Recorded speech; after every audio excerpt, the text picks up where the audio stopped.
Get ready. It's time for the Idaho Podcast with your host, Danny Ventura.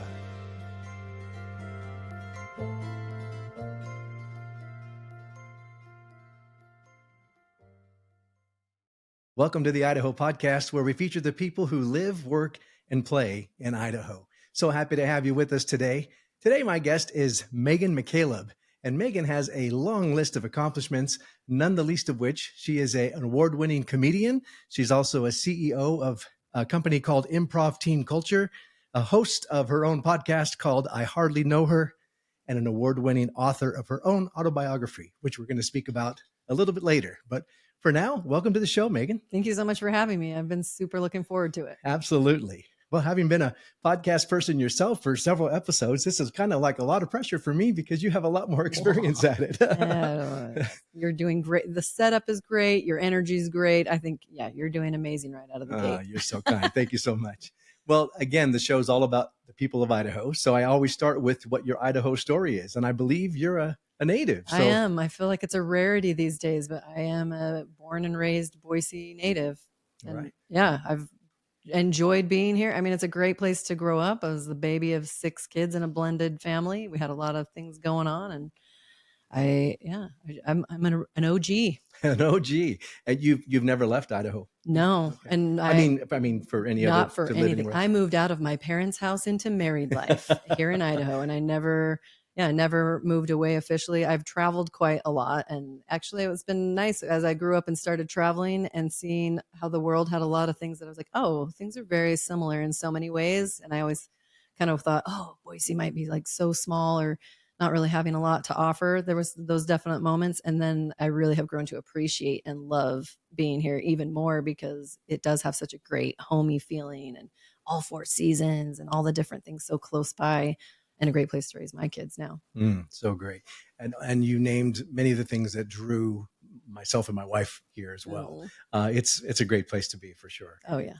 Yeah. Well, thanks for sharing that. So I know you were named Best Local Comedian by Boise Weekly, and that was in 2019. But what got you into comedy and what also led you to find your company, Improv Team Culture? You know, I stumbled into comedy officially by 2 different invitations. One of them, when I started improv, was an invitation from my older brother who let me know about an improv troupe in town that was looking for more players. And I had no idea what he was talking about. So I went and showed up and learned the improv part. And then a couple of years later, some of my improv friends who also did stand-up comedy were doing open mics and stuff. So I went to watch a show once, an open mic, and my friend that was hosting called me up as the next comedian. And I had nothing prepared. I just went up and talked and shared some weird story about a trip I'd gone on recently. And I was like, wait a minute, I got to learn more. So in both cases, it was kind of accidental, even though, I mean, I was very much like the attention grabber as a child, very like talk successively in class on all my report cards type of a thing. And class clown, all those types of classic things. But living in Boise, that was one of the disadvantages is I thought, well, no one's going to discover me here. I can't like do comedy unless I move away. So it was kind of a pleasant surprise to stumble into it and have that as an outlet while I worked in corporate. Wow. Now, how frequently do you do stand up today?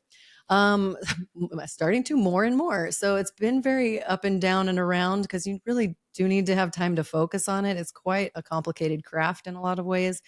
So it's sort of been an underlying theme for me for quite a long time. And then recently, like I really wanted to do more. And I think that what we think about and focus on, and I started writing more just as practice. It just sort of started coming up a little bit more. So I do usually a couple shows a month. Most of them are like for private gigs, corporate parties. I have one tonight is for a moms and daughters sorority, like mom weekend for sorority girls and stuff. So I'm like, it's a little bit of a variety of different things, but I try to still keep my toe in it pretty regularly.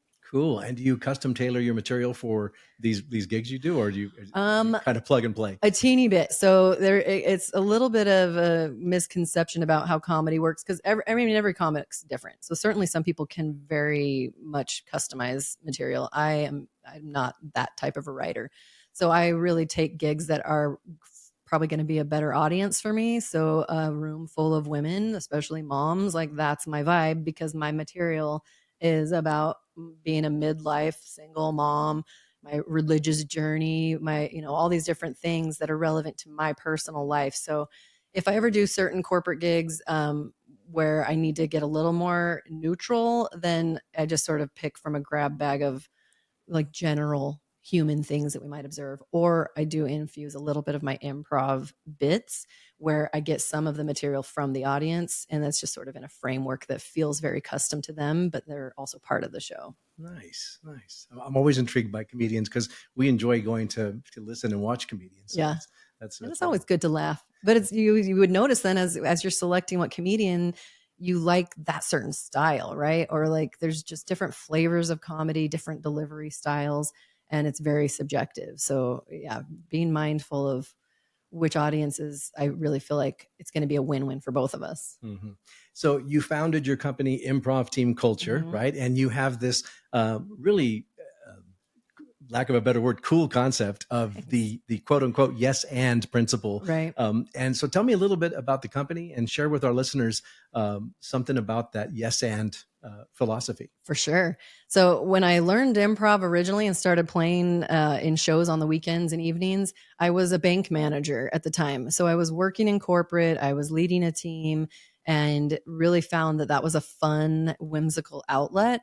And very quickly saw how those rules that I was learning, those principles for play, were really shifting the way that I was showing up at work. And it was changing my mindset about my own thoughts and internal dialogue. And really just was fascinating to me to see that the things that I was learning to structure a successful scene were just as applicable in everyday life because we're all characters performing life, right?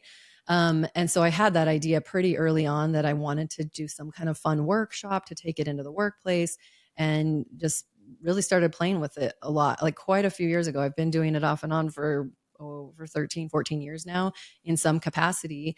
And it's because of those principles. So of course, the core rule of improv is yes and very simply put, yes is accepting and acknowledging what is, whether or not you agree with it. It's just, yes, I'm acknowledging this thing or idea or task at work, whatever the thing is, and becomes our action item to do something with it. Whether we have to delegate it or if we do take ownership, maybe we need to brainstorm or look at what tools are possible. So it's a very simple way to stay in ready position for life and stay productive and positive, especially when we maybe have some challenges we need to navigate. I love that. And I had shared with you a little earlier that I used a similar technique teaching my teams when we consulted so many businesses. Yeah. That the idea of customer service is the easiest thing for us to say as humans is no. Mm-hmm. That's the easiest thing to say, but it's a cop out. No is a cop out in most cases. Yeah. So I try to teach my teams the concept and the idea of yes, and this is how. Yeah. So it may not be exactly what the customer or client or guest or whomever may be looking for, but it's the idea that you're not just saying no. Yeah. You're saying, I'm going to work this out, and yes, and this is how we're going to be able to accomplish mostly what you're looking for. And I think love it. that's a great customer service. Yeah, because to your point with the no, it's so blocking and negative and just deflates people. And we do instinctively lean to that a lot. And in improv land, the arch nemesis of yes and is yeah, but. And it's basically the same vibe as no. It's like looking at the worst case scenario or like, that must be nice. And even like sarcasm. There's certain energies that kind of live in that yeah, but energy, but it's very blocking and stifling instead of saying, I hear you. Yes, I hear you. And then be curious about what is behind that idea. How do we pull more out of that and see where we can go with it? Like everything that exists in our world came from someone's idea that was yes anded. And anytime I feel a little bit like frustrated about something, I just remind myself of how totally magical that is. That is. I love you sharing that. And you're right. You know, the word but almost in any context is the arch nemesis to so much of communication. Yeah. How many apologies we either give or receive that always say, I'm sorry if, or so it's the if, but, you know, if I offended you, but instead of just saying, I'm sorry I offended you, because that person's perception is their reality. But we always use the but as kind of a qualifier or an if as a qualifier. So I can see where that's the arch nemesis. For sure. And yet it's so weird because it is our comfort zone. I mean, a large percentage of humanity, which is why there should be endless work for me to keep getting to go play with people, because we will start catching like when we're even inadvertently butting just out of the nature of putting our defense up or wanting to make sure that our point is being heard. And there's all sorts of different angles that come up when we are in but land. That term cracks me up. The butting and but land. Exactly.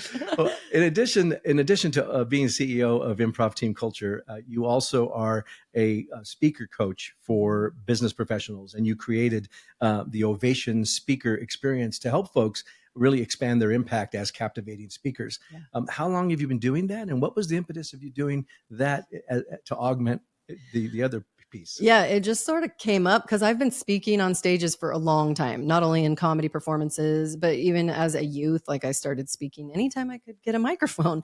And so initially I started doing speaker coaching because I had people coming to me asking if I could help them review their speech and make it funnier, help them to be more creative in the structure, just because they saw me speak somewhere. And then I was like, okay, several people have asked me to do this, so maybe I should look into this a little bit more. And just like any communication space that we find ourselves in pretty much any role, a sales position, a leadership role, like, it doesn't really matter what position we have, being able to communicate in an articulate way, in a compelling manner, if we want to share an idea, those things are all the same in leadership communication as they are on stage. So it was a really natural fit. And so I really just kind of looked through, okay, we've got all these improv rules, which I teach about 10 different improv rules. As long as people stay with me, they learn more and more of these different principles. And I just gave a slight adaptation of how you look at it in a better way to connect with your audience. Instead of being on stage with a scene partner, you're still making it about your audience, or no one wants to listen to you. So there was a lot of just natural transition. And when I saw even more interest, I just was like, okay, now I need to kind of just package it in a way that I could make it more readily available for people who really want to stand out as a great communicator and a powerful leader. So is the Ovation Speaker Experience, I should ask this, are both of them both team oriented, or is one more designed for individuals? Yeah. So the Ovation Speaker Experience is a branch off of Improv Team Culture, and it is for individual speakers to kind of go through a program to figure out what stories to share. If they're feeling pulled to the stage and they don't really know why, it's really figuring out which elements were transformative to them that might be helpful for other people. And also, like, what tools do they teach, and how do we merge them together so that people really are drawn in to learn from you? So yeah, the Ovation, all of the speaker training components are really for an individual, although they are sometimes in a group setting. I do one-on-one coaching, but more often it's in a group container. And so everyone kind of gets to learn too, as they see each other getting coached on how to form their stories and hone in on like the way they are delivering their message, versus like Improv Team Culture's signature product is a group training for teams, anywhere from 4 or 5 people to, we do presentations for thousands of people. It's just a different configuration and more like a keynote, but interactive. Everything's interactive, though, at the end of the day. Right. You're so right. You're so right. So is again, specifically the Ovation Speaker Experience, is that more of a one-off class, or is it a series of classes? Great question. So I currently have 2 options. If some people really want to fast track it, I offer a VIP experience that's 1 day, and it's virtual, so I can help people from wherever. But they will chart out a whole half day of 4.5 hours of going fast tracking that process. And I'll talk them through their stories and their tools and show them in one session how to formulate a keynote from start to finish. And then let them know, like, if they need accompanying slides or whatever visual aids. And then most people are going through a 12-week program, which has 12 weeks worth of stuff that's packaged, and they go through that as it becomes available. And then they get on live calls too, but that's rolling. So people can start anytime. And then the coaching calls are virtual. And then occasionally I put on live shows, live events where those same clients can step on stage and present. And we actually like record really high quality sizzle reels and get their new headshots and get the whole media kits for them to be able to start getting paid gigs like they've been doing it for years. Wow. It's got a few layers, but yeah. Pretty comprehensive. Yeah. Are there any, and I'm putting you on the spot here, but are there any tips that you could provide listeners who might be in a position where they have to do either corporate presentations or, again, I tell people we present ourselves every single day. Oh, I yeah. don't care who you're in front of, but the idea is any tips for how to begin, an icebreaker or what Mhm. have you, but any sage tips that you can provide? I think one of the best starting points is if you are presenting, invite yourself to spend time on understanding why you care about it. Even if it's a business thing, lots of people come to me because they present in their company and they're good at telling their company's story and their company's mission, and people want to hear why you care and also why it matters to them. So my very first step to people is really to just sit with yourself and talk about, to yourself, like, what are the stories that drew me in? Why do you love what you do? What are those personal aha moments that you've had? Because you need to know for yourself why you care, or how those certain things that you sell, your programs, or maybe sometimes people find out that they don't really love what they're doing and they want to look for something more because they've revisited what they're passionate about. And so I think that it would definitely be the number one starting point, is really turning the mirror on yourself, asking yourself some honest questions about what are the things that have formed you to be the person you are today, and how can you take what has been so formative for you and use that as a gift to help other people. So what I'm hearing is make it a personal connection, not just a rote company mission statement, Oh, yeah. because that's 100%. what happens in so many presentations. Oh my gosh. You Yeah. hear a rote mission, values, vision statement, Yeah. but you have to internalize it. And when you internalize it and it comes from the heart, then Mhm. people feel what it means to you. 100%. Yeah. And I remember feeling that way working in corporate. I remember having one boss many, many years ago who was very much the mentality of leave your personal life at the door. Like, no one cares what you have going on. And I'm like, I know that still exists sometimes because I still hear that when I'm working with teams.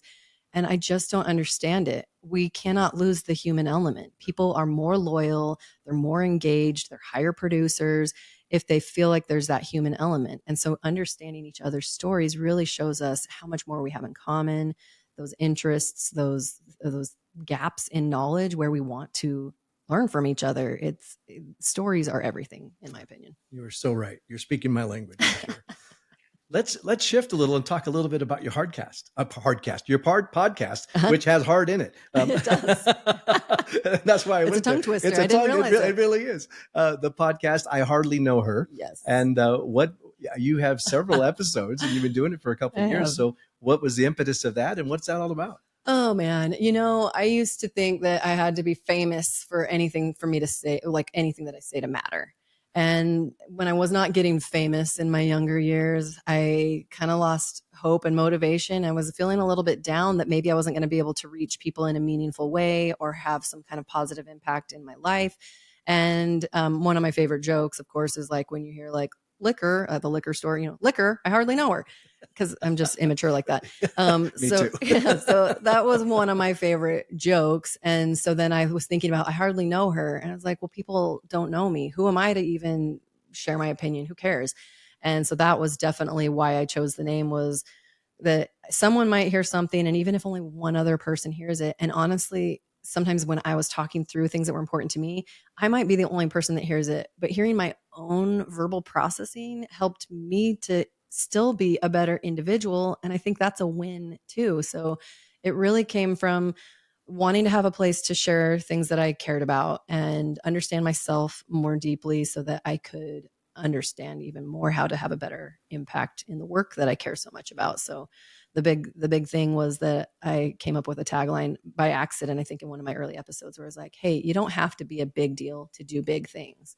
And that was really something I was experiencing in my own life, kind of coming out of a dark season of things and knowing my kids relied on me. And I was like, I'm a big deal to them. And if I don't treat myself as a big deal to myself, then I'm no good to anybody.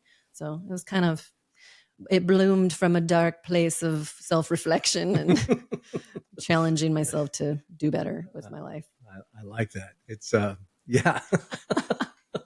So true. So true. And your podcast is, I've listened to a few episodes. It's really, really good. And I'd recommend to the listeners out there, again, it's I Hardly Know Her. You might come up with a couple that with that title, but again, put it under Megan McCaleb, and I hardly know her podcast is well worth your listen for sure. Thank you. Absolutely. You also are an award-winning author. Your book, Not My Plan, Sucking It In Until I Had to Push It Out. And this is essentially your story about when you were 18 years old, a senior in high school, found yourself pregnant, and then what happened in your life thereof. Yeah. So why don't you share with the listeners a little bit about your story and then, what the impetus of the book was? Yeah, for sure. Well, this is like the perfect example of really knowing yourself and the stories that shaped us, because that was a story that happened to me very young in my life. I had this unplanned pregnancy. I ultimately chose to place that child for adoption. It was a choice I got to make for myself. And then the environment I grew up in and the religious background and all the different things, I felt very much like I was not supposed to ever talk about it again. It was very much you don't want to be shamed, judgment, all the things that many of us can relate to feeling at some point in time. So I really didn't talk about it very much over the years unless there was a specific need for an adoption conversation, right? And then I just remember feeling in 2015, I just felt really strongly that I should share my adoption story. The mother who raised my daughter was also feeling that at the same time. We had just kind of started communicating a little bit more. And I just thought, I'm going to just share this story because it was really something that formed a lot of my character traits of how I wanted to think deeply about stuff and serve other people with my decisions and be very mindful. So I shared it and then realized that it actually was a lot of answers to my own questions of how I got into comedy was really because I needed that nurturing to my heart and that that release you get when you laugh, because it just feels good to have that stress and forget your cares for a moment. So very long story short, it ended up being something that I just felt compelled to do. And then it turned out that actually helped me further influence the way I teach my work principles, all of those improv rules, because I put them into effect in having hard conversations around that particular topic, which happens to be unplanned pregnancies. And that's a pretty hot topic in our country and beyond. And it helps to reinforce that we can't have productive conversations with, yeah, but we have to honor each other and hear each other's stories for what they are without putting that judgment on each other. And I mean, I could go on and on and on, but you should just read the book and then you can learn more. But it really opened my eyes to why stories are so critical to us being able to expand as individuals and definitely to grow as business leaders. For sure. And I know you touched on some of this, and I don't want to downplay that, but how else did that experience shape your life besides just purely your career? How else did it shape your life personally? It really opened up a freedom I didn't know was possible because I had been carrying around a lot of unresolved trauma that I wasn't aware of.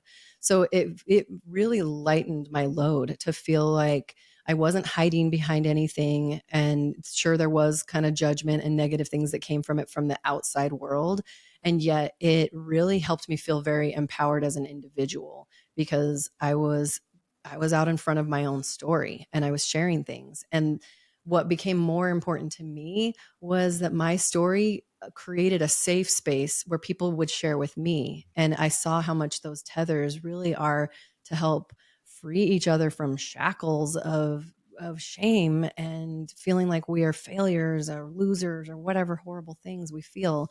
So it has helped me in so many ways. And having since reconnected with the daughter I placed for adoption and building that relationship and just seeing how vital being loving and kind of getting back to a home base of kindness and gentleness with ourselves and others, it really changed everything. It made me incredibly, like, my empathy level went through the roof because I just saw how many other people were hurting and I wanted to give them that freedom that I was feeling.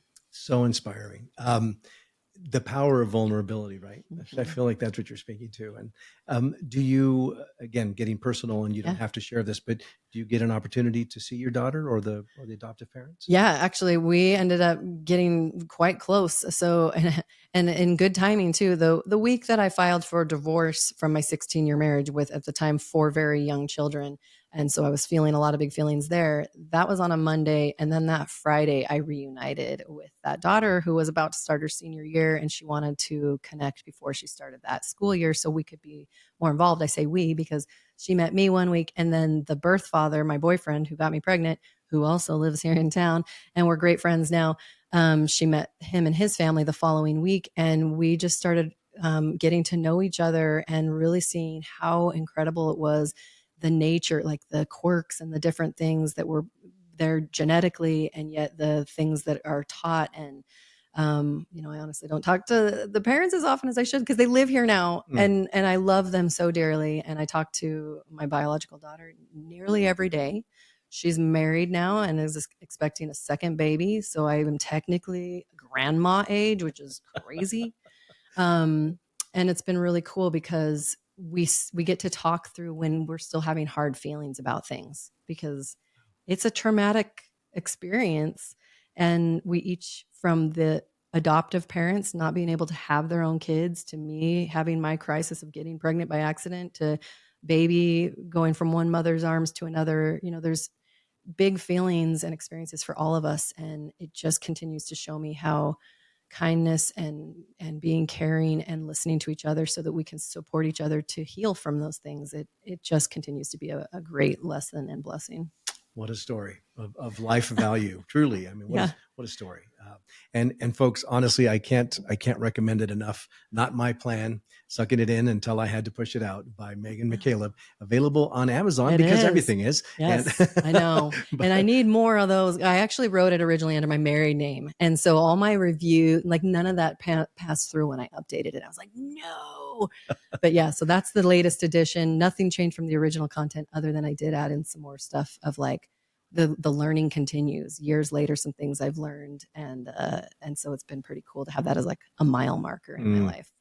And this picture of you when you're 18, I mean, look at your cute little self there. That's awesome. That's awesome. That young girl, bless her heart. And what a cute little daughter there too. Thank you. But I recommend the book for sure. And Megan, thanks for sharing that. So we've talked about so much, and I know you have a website where people can reach you because you offer such amazing services for folks. Yeah. What's the best website? Best way to connect with me is improvteamculture.com. All right. And they can reach out whether they're interested in the course or if they're also interested in the Ovation program. They can do that singly or individually. Exactly. All right. And then any place that you're going to be publicly speaking or publicly doing any comedy that we can... I just had a big headlining thing at the Knitting Factory, but I don't have a ton of public stuff coming up. Most of my stuff is corporate or private events. Okay. So everyone just needs to talk to their boss and have me hired for the next event. That's so true. Well, you've got a compelling story. I'm sure I've never seen your comedy, but I'm sure it's fantastic. It's been a real pleasure having you on today. I appreciate your time. I appreciate you sharing your story and what a great story of triumph for both of you and what you do for others in your vocation as well. And you took something that you started doing as a kind of a challenge where somebody calls you on stage you weren't expecting, and now look where you're teaching others how to implement that in their life work. And I applaud that. I think that's amazing. Thanks, Danny. I appreciate it. Thanks for having me on. Absolutely. Really, really cool. Well, and thank you again for joining us. Again, Megan McCaleb, and check out her book, check out her websites. You will not be disappointed. Hope you have a great week. We'll see you next time. Take care.